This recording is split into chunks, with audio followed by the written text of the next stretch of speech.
கொலகார பாவிகளை ஊர் ஜனங்க மத்தியில நிக்க வச்சே தண்டனை கொடுக்கணும். பட்ட பகல்ல பெத்த புள்ள பாத்துக்கிட்டு இருக்கும் போதே வாழைக்குலையை வெட்டுற மாதிரி வெட்டி இருக்கானே, ஆள எப்படி இருக்கான் பத்தியா? என்னையா அநியாயமா இருக்கு. யுவர் ஆனர், குற்றம் சாட்டப்பட்டிருக்கும் சின்னத்துரை பட்டப்பகலில் சின்னசாமி கவுண்டர் என்பவரை அறிவாளால் வெட்டி கொலை செய்திருக்கிறார். இது வேண்டும். இல்லாவிட்டால் நாட்டில் இத்தகைய நிகழ்ச்சிகள் சர்வசாதாரணமாகிவிடும். இவருக்கு விதிக்கப்படும் தண்டனை மற்றவர்கள் அனைவருக்கும் ஒரு பாடமாக அமைய வேண்டும். எனவே கணம் கோட்டார் அவர்கள் குற்றவாளிக்கு அதிகபட்ச தண்டனை விதிக்கும்படி தாழ்மையுடன் கேட்டுக்கொள்கிறேன். ஏன்பா, நீ சின்னசாமி கவுண்டர் கொலை செஞ்சது உண்மைதானா? சத்தியம்ங்க. ஏன்பா கொலை பண்ண? அது எங்க குடும்ப விஷயங்க. சரி சரி, வேற ஏதாவது சொல்ல விரும்புறியா? ஆமாங்க. என்ன? எங்க அம்மா எனக்கு பழனியில முடி எடுக்கிறதா வேண்டிக்கிட்டாங்க. ஐயா அதுக்கு மட்டும் அனுமதி கொடுக்கணுங்க. அதுக்கெல்லாம் சட்டத்துல அனுமதி இல்லப்பா. சரிங்க.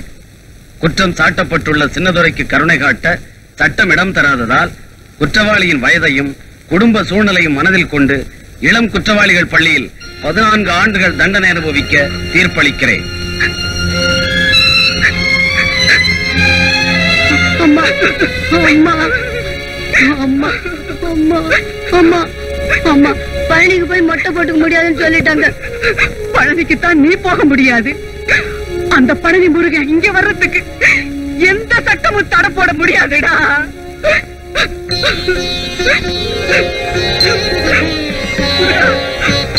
நீ தகப்பனுக்கே பாடம் சொன்னவன், என் மகன் தகப்பனை கொன்னவனுக்கு பாடம் சொல்லிட்டு நிக்கிறான்ப்பா. இனிமே அவருக்கு நீதான் பார்த்தோன்னு. இங்க வாப்பா, உட்காரு. இங்க வாயா. முருகா,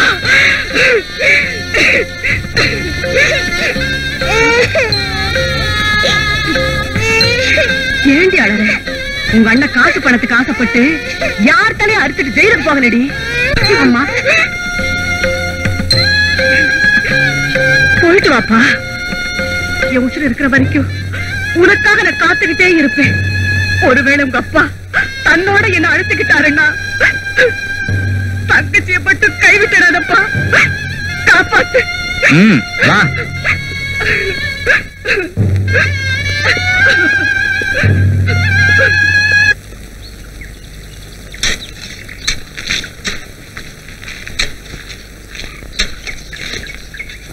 என்ன காத்தமுத்து, என்னாச்சு? இன்னும் ஒரு அடி தோண்டா தண்ணி பீச்சிட்டு வந்துடும்.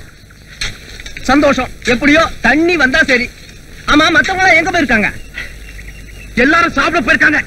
ஆனா இதே கணத்து தண்ணியில கைய கால அலம்பிக்கிட்டு தான் சாப்பிட போகணும்னு வெறியோட வெட்டிட்டு இருக்கேன். சரி, வேலைய பாரு.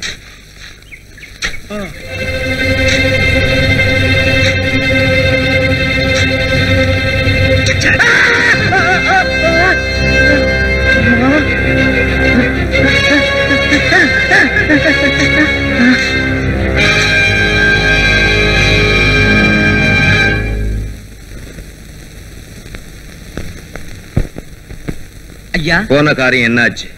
அதை ஏஜமா கேக்குறீங்க? நம்ம காத்தமுத்து கிணறு தோண்டும் போது மண்ணு சரிஞ்சு விழுந்து பாவம் அந்த கிணத்துக்குள்ளேயே சமாதி ஆயிட்டான். அட பாவமே. தங்கச்சல மாதிரி அழகா இருப்பா. வாழ வேண்டிய வயசுல கட்டின புருஷனை காவு கொடுத்துட்டு அவ கதறல பார்த்தா கல்லஞ்சு கூட கரைஞ்சிடுங்க. இனி அவ கதி என்னடா? ஆறுதல் சொல்லி உதவி செய்ய ஐயா வர தகவலையும் சொல்லிட்டு வந்தோம். கொஞ்சம் பணம் கொடுத்தா நிலப்பணம் வாங்கிட்டு பொழைச்சுக்கிறதா சொல்லிட்டா. புரிஞ்சுக்கிட்டாளா? வெள்ளச்சிலைய விடிஞ்சதுக்கு அப்புறம் கட்டிக்கிறேன்னு சொல்லிட்டா. விளங்காமலே சொல்லுவா.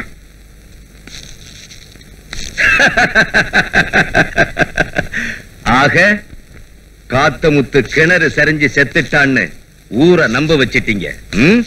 நம்பித்தானுங்களே ஆகணும். இல்லன்னா காத்தமுத்து கதியா அவங்களுக்கும். ஐயா நாகசாமியா, வா ஐயா வா. பச்சை புறாவை பத்தி இப்பத்தான் நினைச்சேன், நீயே வந்துட்ட. ஆமா, வேட்டை எப்படி இருந்தது? 2 தாங்க கிடைச்சது. உங்களுக்காக கஷ்டப்பட்டு பிடிச்சு கொண்டாந்த. டேய் பாண்டியா. ஐயா, வழக்கம் போல இத சூப்பு வச்சிரு. சரிங்க. வரட்டுமா? சரிங்க. ஏண்டா பச்சை புறானா ஐயா இவ்வளவு பிரியமா சாப்பிடுறாரே, என்ன விஷயம்? அடையா, கட்டு கட்டா முருங்கக்காய் சாப்பிட்டாலும் பச்சை புறா கால் தூசிக்கு ஆகாது. தெரிஞ்சுக்கிட்டியா? தெரியலையே. இடிச்ச புளி இந்த அவசரம் பிறந்தவனாச்சே.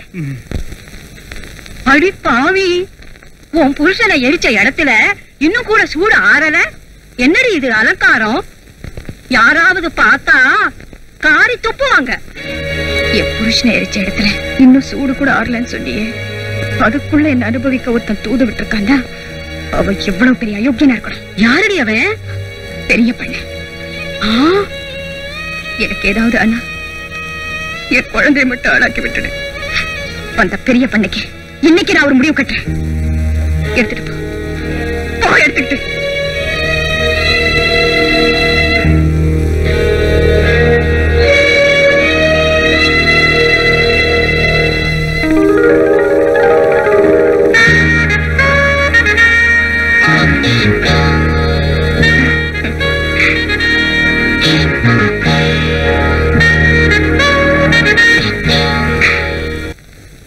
ஐயா அண்ணே, அந்த அம்மாசி பையன் நம்மளுக்கு எதிராக காரியம் பண்றான்னு தகவல் வந்திருக்கு.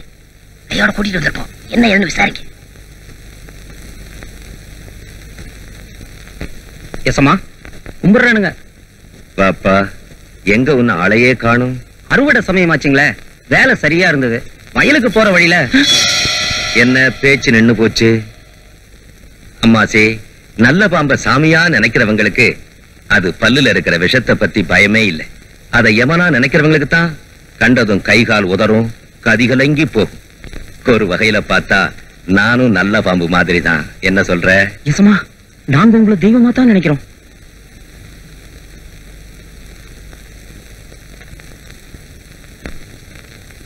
அந்த தெய்வத்தை பத்தி நீயே அவதூறு கிளப்பலாமா? யாரோ வேண்டாதவங்க கிளப்பி விட்ட பொருள் இங்க இது. உங்களை பத்தி நான் அப்படி பேசியிருந்தா என் குடும்பமே உருப்படாதுங்க. இந்த இடுப்பு துண்டை போட்டு தாண்ட முடியுமா? தாண்டனுங்க.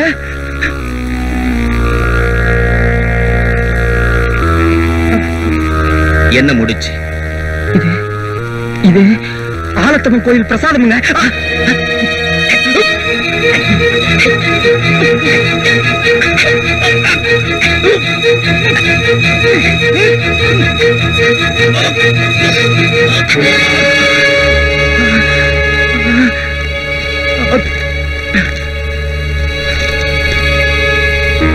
போலீஸ் இன்ஸ்பெக்டர் ஐயா சமூகத்துக்கு குமாரபுரம் பண்ணையார் சட்டத்துக்கு விரோதமாக பல காரியங்களை செய்து வருகிறார். ஐயா அவர்கள் தக்க நடவடிக்கை எடுத்து மேற்படி நபரை கைது செய்தால் நான் சாட்சியாக இருந்து அவர் செய்த குற்றங்களை நிரூபிக்க தயாராக இருக்கிறேன். இப்படிக்கு உள்ளூர் வாசி.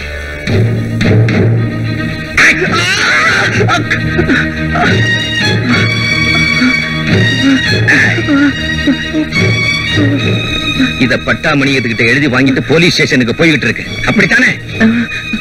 எழுதின மசி காயறதுக்குள்ள பட்டாமணியமே தகவல் கொடுத்துட்டான்டா. இந்த ஒரு தடவை என்ன மன்னிச்சிருக்கேன். உனக்கு மன்னிப்பே கிடையாது, மரணம் தான் தண்டனை. அவங்க முடிவை அவங்க தான் தேடிக்கணும். அதுதான் என் கொள்கை. இத பாரு, கயிறு, கத்தி, விஷம், இது மூணுல ஏதாவது உன்னை தேர்ந்தெடுத்து அது மூலமா உன் உயிரை போக்கிக்கலாம்.